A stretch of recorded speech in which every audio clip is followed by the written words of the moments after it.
आयुष्यात जर सक्सेस व्हायचं असेल, जर तुम्ही फक्त विचार करत आहेत आणि ऍक्शन घेत नाहीये, तर तुम्ही आयुष्यात कधी सक्सेस होऊ शकणार नाही किंवा ते काम कधीच करू शकणार नाही. तर थोडं थोडं शिकून लगेच ऍक्शन घ्या, म्हणजे काम करा. आणि आयुष्यात यशस्वी व्हायचं असेल तर ऍक्शन घेता आली पाहिजे. नुसताच विचार करून काहीही फायदा नाही, तर ऍक्शन घेणं ही खूप महत्वाची आहे. म्हणजे ते काम करणं ही खूप महत्वाचं आहे.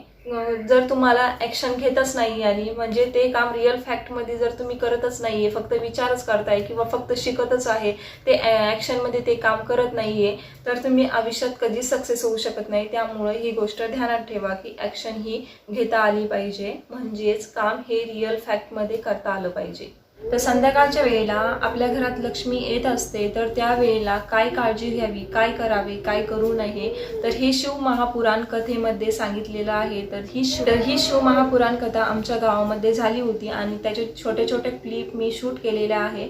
आणि तुम्हालाही बघायचं असेल की संध्याकाळी आपण काय करावे आणि काय करू नये, आपल्या घरात अखंड लक्ष्मी राहावी आणि सुख शांती समाधान असावं, तर यासाठी आपल्याला संध्याकाळच्या वेळेला अशी काळजी घ्यावी लागते, असं शिव महापुराण कथेत सांगितलेलं आहे.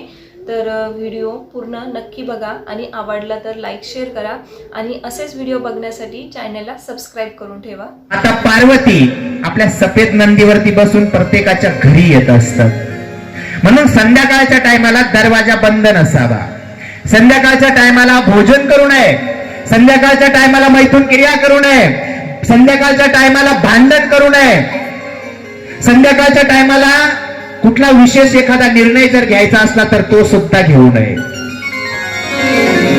संध्याकाळच्या टायमाला झोपू नये. जेव्हा संध्याकाळ तो प्रदोष काळ चालू आहे आणि त्या टायमाला दरवाजा उघडे असावा, आपल्या दारापुढे त्या ठिकाणी सडा सारवण रांगोळी आणि दिवा लावलेला असावा. जर स्वागत नाही का, स्वागताचं जर त्या ठिकाणी दिसलं तर भगवान त्या ठिकाणी आतमध्ये प्रवेश करून येतील. जर तुमच्या दारात घाण कचरा पडलेला असेल, घरामध्ये सारखी कटकट चालू असेल संध्याकाळच्या वेळेला, तर भगवंत तिथूनच टन मारतील आणि निघून जातील. भगवान शिवजींचा प्रवेश होणार नाही घरामध्ये. शंकरजीची पूजा करत नाही, त्याला 4 गोष्टींना सामोरं जावं लागतं. सगळ्यात पहिली आहे दारिद्र्य, दुसरं आहे रोग, तिसरं आहे दुःख आणि चौथं आहे शत्रूची पीडा. जो भगवान शिवजींची पूजा करत नाही, ग्रस्त आश्रमात राहून, त्याला या 4 गोष्टी त्या ठिकाणी नडत असतात. पण जो ग्रस्त आश्रमात राहून भगवान शिवजींची पूजा करतो, त्याला त्या ठिकाणी दारिद्र्य येऊ शकत नाही, त्याला रोग येऊ शकत नाही, नाही का, त्याला दुःख होऊ शकत नाही आणि त्याला शत्रूची पीडा नाही. भगवान शिवजी त्याला शत्रूच बनवू देत नाही, त्याच्या आत शत्रू संपून टाकतो.